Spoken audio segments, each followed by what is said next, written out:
Good evening बच्चों। जैसा कि कल हम लोगों ने पढ़ा था सर्वनाम के बारे में। सर्वनाम में हम लोगों ने पढ़ा था कि सर्वनाम किसे कहते हैं।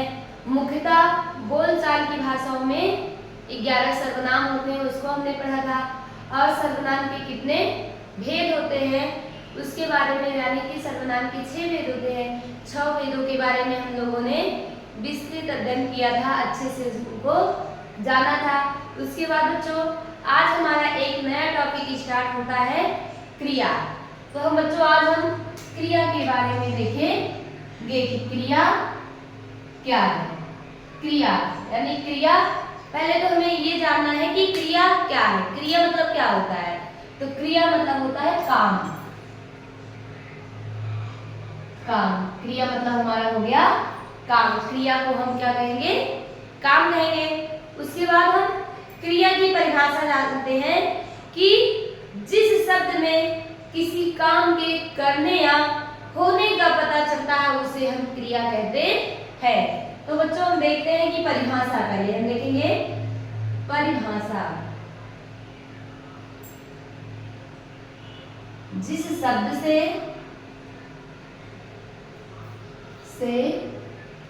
किसी काम के करने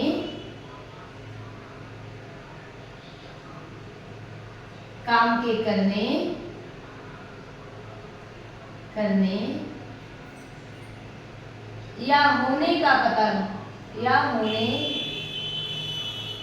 बोध होता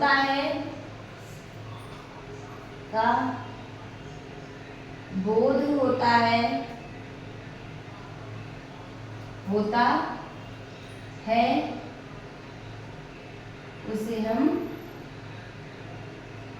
उसे हम क्रिया कहते हैं। उसे क्रिया कहते हैं। तो बच्चों परिभाषा से हमें ये पता चल रहा है कि जिस शब्द से किसी काम के करने या होने का बोध होता है उसे हम क्रिया कहते हैं। अब हम ये देखेंगे कि क्रिया क्या है। जैसे हमारा पढ़ने का हम क्या कर रहे हैं? काम ही कर रहे हैं ना, तो वो भी हमारी हो गई क्रिया। दौड़ना भी हमारा क्रिया हो गया। खाना, जो हम बोल रहे हैं ना, बोलना भी एक हमारी क्रिया हो रही है, ये भी हमारा बोलना। जैसे हम उदाहरण भी देख लेते हैं, जैसे हो गया पढ़ना। लिखने का हम काम किए हैं तो लिखना। दौड़ना, सोना, खाना आदि हमारी बहुत सारी क्रियाएं होती है। आदि अगर हम लगा देते हैं तो इसमें बहुत सारी क्रिया, यानी जिस काम को हम करते हैं, चाहे हम पढ़ते हैं, लिखते, सोते, खाते, पीते, उठते, बैठते, चलते, ये सब हमारी क्या हो गई? क्रियाएं हो गई। उसके बाद बच्चों जैसे हम क्रिया को जानने के लिए हमें क्रिया की जो है वो विकारी शब्द में भी आते हैं। क्रिया को हम विकारी शब्द भी, एक और नाम से जानते हैं क्रिया को, विकारी शब्द। यानी क्रिया को हम विकारी शब्द भी कहते हैं। जो शब्द, जैसे अब हम देखते हैं कि विकारी शब्द क्या है। तो जो शब्द में लिंग, वचन और पुरुष के साथ बदल जाता है। क्रिया का एक शब्द और आ जाता है विकारी शब्द। पहले हम विकारी शब्द के बारे में जानेंगे। विकारी शब्द, अब बच्चों देखते हैं विकारी शब्द क्या होता है। तो जो शब्द पुरुष, लिंग और वचन के अनुसार बदल जाता है। जो शब्द लिंग, वचन और पुरुष के अनुसार बदल जाता है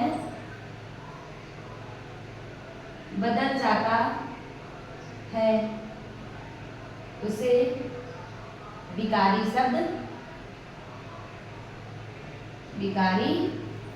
शब्द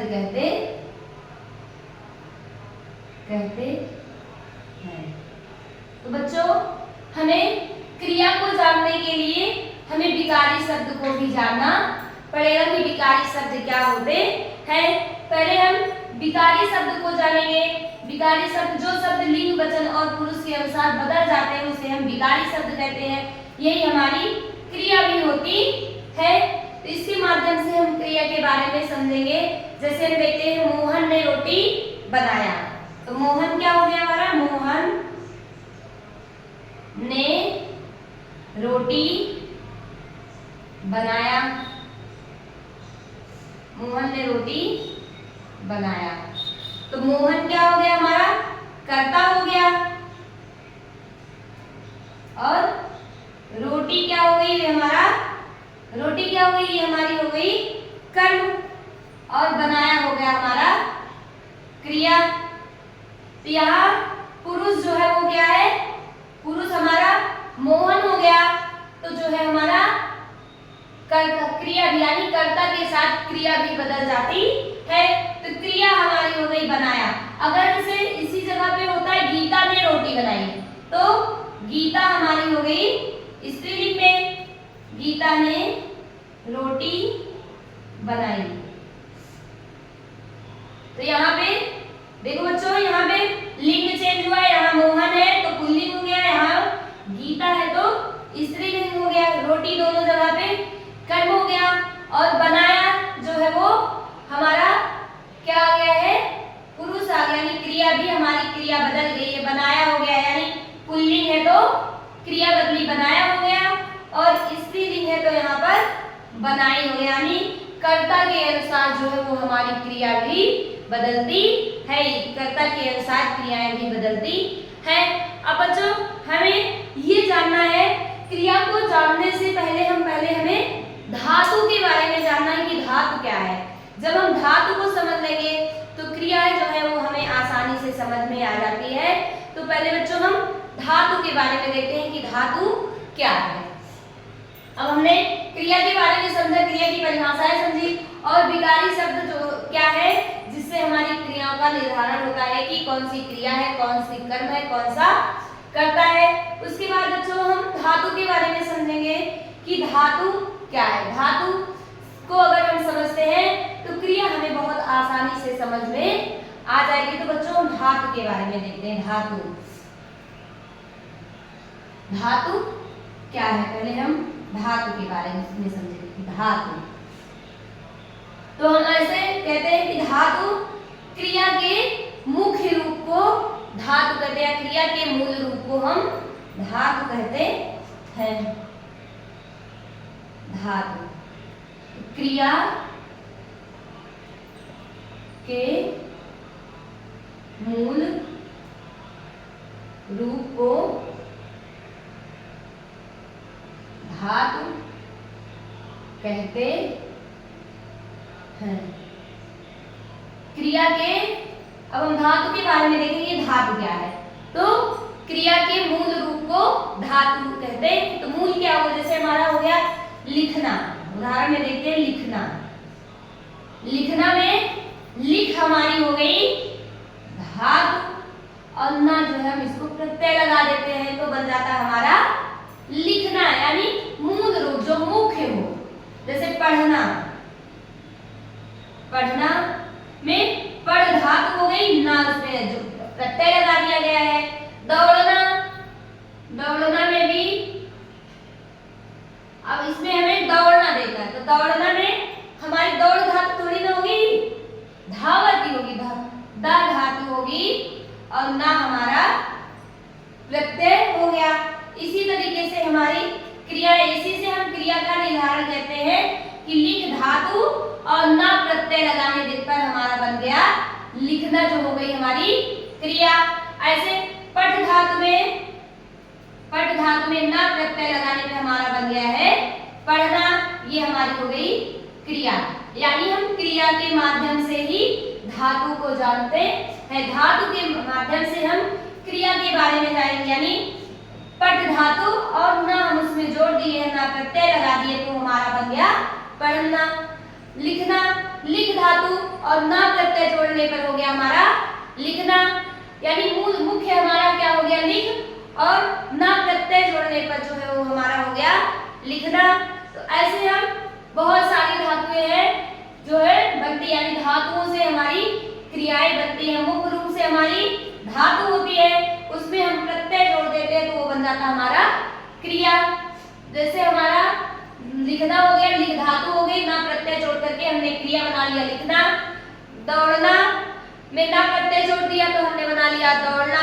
पढ़ना में पठ धातु हो गई और ना प्रत्यय जोड़ने के बाद हमारा बन गया पढ़ना। पढ़ना हमारी क्रिया हो गई, पठ जो है वो हमारा धातु हो गया, ना हमारा जो है वो प्रत्यय हो गया। तो बच्चों हम लोगों ने धातु के बारे में देखा। अब हम देखेंगे कि धातु कितने प्रकार की होती है या धातु क्या है। तो हम इसके बारे में जानेंगे कि धातु कितनी होती है। तो धातुएं जो है मुख्यतः दो प्रकार की होती है। धातु दो प्रकार की होती है। धातु दो प्रकार की होती है। एक हमारी हो गई मूल धातु, मूल धातु। दूसरा हो गया हमारा यौगिक धातु, यौगिक धातु। अब बच्चों हम ये देखते हैं कि हमारी मूल धातु हो गई और दूसरी हमारी यौगिक धातु हो गई। तो मूल धातु वो धातु होती है जो स्वतंत्र होती है, जिसको बोलने के लिए या पढ़ने के लिए या लिखने के लिए किसी अव्यय की आवश्यकता नहीं होती, वो किसी दूसरे पर निर्भर नहीं होती। मूल धातु होता है स्वतंत्र धातु, स्वतंत्र स्वतंत्र धातु। तो यौगिक धातु है जिसको बोलने में हमें मुख्य रूप से क्रिया की सहायता लेनी पड़ती है, जिसमें क्रिया की सहायता लेनी पड़ती, क्रिया की सहायता लेनी पड़ती है, लेनी पड़ती है। तो बच्चों देखो मूल धातु है जो स्वतंत्र धातु होती है, इसको बोलने में या लिखने में या पढ़ने में किसी अव्यय की किसी धातु की सहायता नहीं लेनी पड़ती है। जैसे हमारा हो गया जाना, जैसे जा हो गया, जा हमारी क्या हो गई मूल धातु, और इसी में हम जाना लिखते हैं, जाना। ना हमारा हो गया यौगिक धातु। तो पूरा मिलाकर के हमारा क्या बन गया जाना। दोनों जोड़े मुख्य धातु मूल धातु हमारा जा हो गया और यौगिक मिला दिए हम तो जाना बन गया। इसी प्रकार से हमारा हो गया जाना, जहां पर मूल धातु और यौगिक धातु मिला करके नया शब्द बनता है। जा जो है वो मूल धातु है, ना जो है यौगिक धातु है, उसको मिला करके हम जाना शब्द बनाते हैं। जैसे दौड़ना, एक शब्द और देखते हैं दौड़ना। दौड़ना है, दौड़ना में बच्चों हम ये देखते हैं कि दौड़ना में दौड़ जो है हमारी वो धातु में आ गया, या धावत, दौड़ना को हम धावत भी कहते हैं। तो इसमें धा धातु आ गया और ना प्रत्यय इसमें भी है, तो दौड़ना हो गया।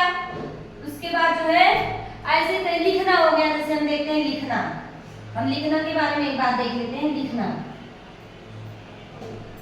लिखना में लिख धातु हो गया हमारा और ना हमारा यौगिक हो गया, तो दोनों हम जोड़ देते हैं तो हमारा बन गया लिखना। इसी प्रकार हम हमारी धातुएं होती हैं, इसी प्रकार हम धातुओं के माध्यम से क्रिया को समझते हैं कि क्रिया क्या है। धातु के माध्यम से हम क्रियाओं के बारे में अच्छे से जानते हैं कि क्रिया क्या है। उसके बाद बच्चों हम देखते हैं कि क्रिया के भेद। तो मुख्यतः क्रिया के दो भेद होते हैं, हम इसके बारे में जानेंगे कि क्रिया के कितने भेद होते हैं। तो क्रिया के मुख्य रूप से कितने भेद होते हैं? दो। क्रिया के दो भेद होते हैं, दो भेद होते हैं। तो बच्चों नंबर एक हमारा हो गया सकर्मक क्रिया, सकर्मक क्रिया, और दूसरा हमारा आ गया अकर्मक क्रिया, सकर्मक क्रिया। बच्चों हम देखते हैं सकर्मक क्रिया और अकर्मक क्रिया के बारे में कि सकर्मक क्रिया क्या है और अकर्मक क्रिया क्या है, उसके बारे में हम देखते हैं। तो बच्चों सकर्मक क्रिया ऐसी क्रियाएं होती है जिस क्रिया के साथ कर्म जुड़ा हुआ रहता है। देखते हैं हम सकर्मक क्रिया के बारे में पहले। सकर्मक क्रिया जिस वाक्य में कर्म जुड़ा होता है, कर्म जुड़ा होता है उसे सकर्मक क्रिया कहते हैं। सकर्मक क्रिया कहते हैं।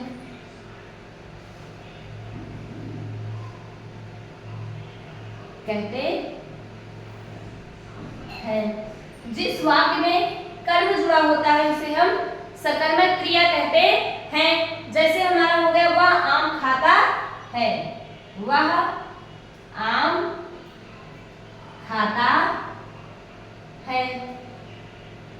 वह हमारा क्या हो गया, वह हो गया हमारा कर्ता, आम क्या हो गया हमारा कर्म, और खाना क्या हो गया हमारी क्रिया। तो बच्चों इसमें आम जो है वो करता हुआ नहीं, वह जो है करता हुआ, आम हमारा हो गया कर्म और खाना हमारा क्या हो गया क्रिया। तो इसमें आम कर्म है। तो इस वाक्य में देखो कर्म जुड़ा हुआ, जिस वाक्य में कर्ता के साथ कर्म जुड़ा होता है उसे सकर्मक क्रिया कहते हैं। इसी तरह हमारा आता है अकर्मक क्रिया। अब अकर्मक क्रिया के बारे में हम देखेंगे कि अकर्मक क्रिया क्या होती है। बच्चों हम अकर्मक क्रिया के बारे में देखेंगे। नंबर 2 हमारी हो गई अकर्मक क्रिया। अकर्मक क्रिया। अब बच्चों ये देखते हैं कि जिस क्रिया के साथ कर्म नहीं होता है उसे हम अकर्मक क्रिया कहते हैं। यानी जिस क्रिया के साथ कर्म नहीं होता है, जिस क्रिया के साथ कर्म नहीं होता है, नहीं होता है उसे अकर्मक क्रिया कहते हैं।